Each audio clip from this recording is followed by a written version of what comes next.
Hello, this is Mohammad Faisal Hossain রাব্বি।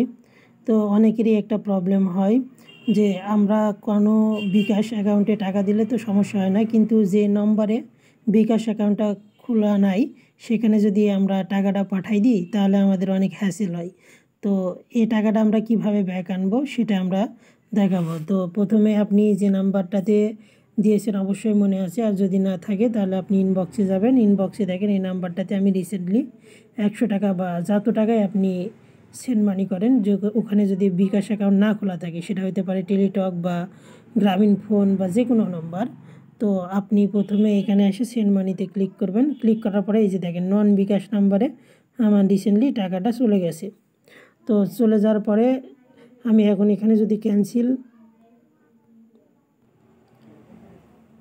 যে নাম্বারটা গেছে এখানে যেখানে ক্যান্সেল বাটনটা আছে, এখানে যদি আমি ক্যান্সেলই করি তাহলে কিন্তু আমার টাকাটা আবার ব্যাক চলে আসবে। আপনাদের অবশ্যই এখানে ক্যান্সেল লেখা থাকবে, তো আপনারা এখানে জাস্ট ক্যান্সেল করার পরে জাস্ট ইয়েসে ক্লিক করবেন। তাহলে দেখেন এই যে আমার মানি কিন্তু আবার রিভার্সাল হয়ে আমার কিন্তু মেন অ্যাকাউন্টে চলে এসছে।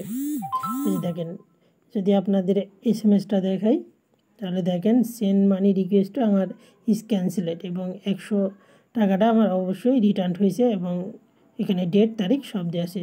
তো যারা এই সমস্যাটা ফেস করছেন আশা করি তারা খুব সহজে এখন থেকে কারো হেল্প ছাড়াই নিজেই আপনার অ্যাকাউন্টে বা বিকাশের অ্যাকাউন্টে টাকাটা ফেরত আনতে পারবেন।